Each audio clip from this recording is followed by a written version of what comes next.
I'll come over there in a sec, sorry. Can I ask you about Andrew Charlton, the Labor candidate in Parramatta's comments about the National Disability Insurance Scheme? Yesterday, Anthony Albanese was saying that it's one of the great Labor reforms. I think there's bipartisan support as well. I'm sure there is. Yeah. He wrote in an op-ed in the Sydney Morning Herald that Labor had included design flaws in the NDIS. He likened it to Frankenstein's monster. This is the quote: "This design flaw is becoming one of the most serious governance failures in Australian politics."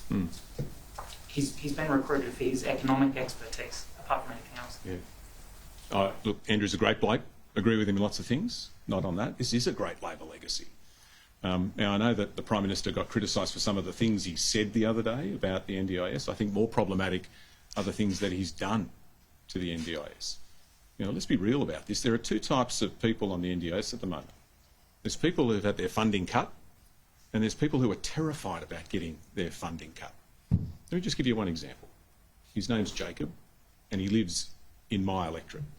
Now, Jacob's a teenager now. He's got autism, and he's got Angelman syndrome. And he's looked after by his dad.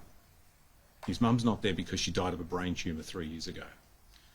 There's Jacob and his two older brothers. And Jacob's a big lump of a lad, needs a lot of care.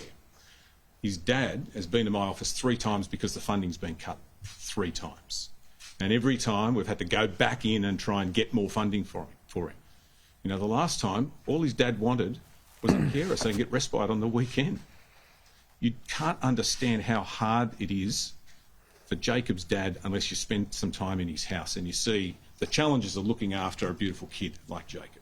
I'll give you one more. Let me give you one more because this is important. You raised it.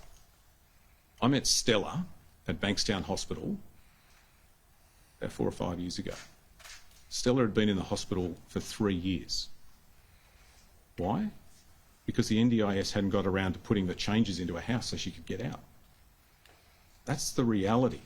That's the real world. That's what's happening here. And there are thousands of stories like that. Now, the NDIS, your question in essence is about, can you make it better?